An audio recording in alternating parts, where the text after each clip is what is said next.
Daily Fluent English. Digital Minimalism. Hello, everyone. Welcome to Daily Fluent English. I'm your host, Olivia, and today we're exploring a topic that's becoming increasingly relevant in our hyper-connected world: digital minimalism. Studying today's content will help you develop vocabulary to discuss technology habits in English, express concerns about digital overwhelm, and learn phrases for setting healthy boundaries with technology. These communication skills are essential in today's digital workplace and social environments, allowing you to clearly articulate your relationship with technology in English. In a world where our phones constantly demand our attention and our digital lives seem to expand endlessly, many people are seeking a more intentional relationship with technology.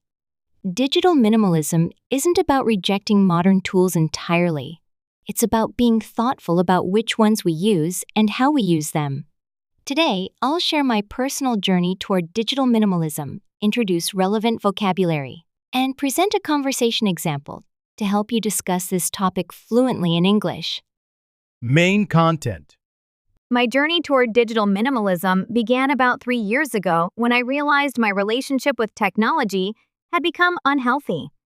As a content creator, I was constantly connected to social media, checking notifications, responding to comments, and endlessly scrolling through feeds at all hours of the day and night.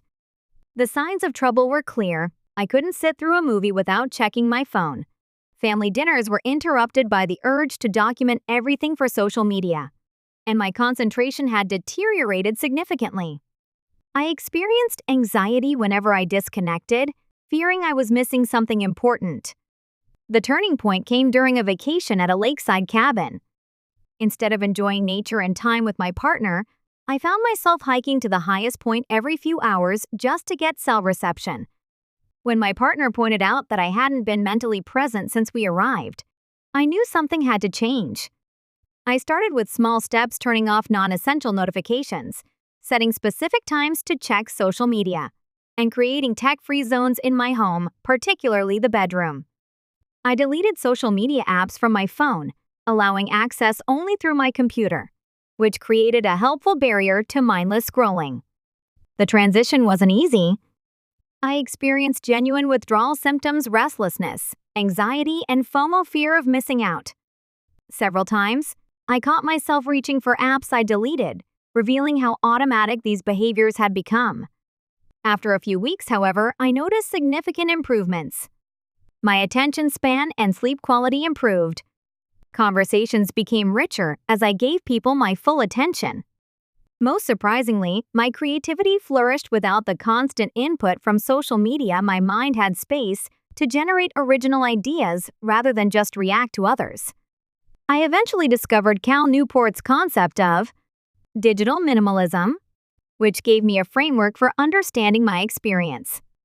I learned to ask, is this technology serving my values and goals, or am I serving it? This approach helped me develop a more intentional relationship with digital tools. To be clear, I didn't reject technology altogether. I still use social media for work, communicate through messaging apps, and enjoy streaming services. The difference is that I now approach these tools consciously rather than compulsively, deciding when and how I'll engage with them instead of letting them dictate my attention. This journey has taught me important vocabulary like digital detox, screen time, notification fatigue, and doom scrolling, terms that capture experiences many of us share but might struggle to articulate, especially in a second language. Developing this vocabulary is particularly valuable for non-native English speakers who want to discuss their relationship with technology in professional settings or personal conversations. I think many of us struggle with finding balance in our digital lives. The tools themselves are designed to capture and hold our attention, so it takes conscious effort to use them on our own terms. Now, let's listen to a conversation example between two friends discussing their experiences with digital minimalism and how they're trying to create healthier relationships with technology. Conversation example. Hey Jordan, I noticed you haven't been posting much on social media lately. Is everything okay? Everything's actually great. I've been experimenting with digital minimalism. I'm trying to be more intentional about how I use technology. Digital minimalism? I've heard that term, but I'm not entirely sure what it means. It's about being selective with the technology you use rather than letting it consume your time and attention. I realized I was spending hours each day mindlessly scrolling through feeds without getting much value from it. That sounds familiar. I sometimes catch myself picking up my phone without even thinking about it. I'll unlock it, check a few apps, lock it, put it down, and then repeat the whole process 2 minutes later without even realizing what I'm doing. Exactly. It becomes such an automatic behavior. I started by tracking my screen time for a week, and I was shocked to see I was spending an average of 5 hours a day on my phone. 5 hours? That seems like a lot, but I'm afraid to check mine. What changes have you made? I started by turning off all non-essential notifications. Now my phone only alerts me for calls, messages from close contacts, and a few important apps. The constant pings were really fragmenting my attention. That's a good idea. I've noticed I get a little dopamine hit every time my phone buzzes, even though it's usually something unimportant. I've been thinking about implementing some boundaries myself, especially around work emails. I feel like I'm always on call. Setting boundaries around work tech has been game-changing for me. I now have my work email and messaging apps set to Do Not Disturb after 6 p.m. and before 8 a.m. I was worried about missing something critical, but I realized most things can wait until business hours. My boss expects immediate responses at all hours. How did you handle that aspect? I had an honest conversation with my team about response times and burnout. I explained that I'd be more productive and creative with some disconnected time.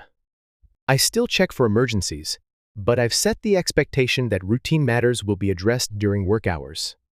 That's brave. I might try something similar. Have you noticed any benefits from these changes? Definitely. My sleep has improved significantly since I stopped scrolling right before bed. I'm more present during conversations and activities.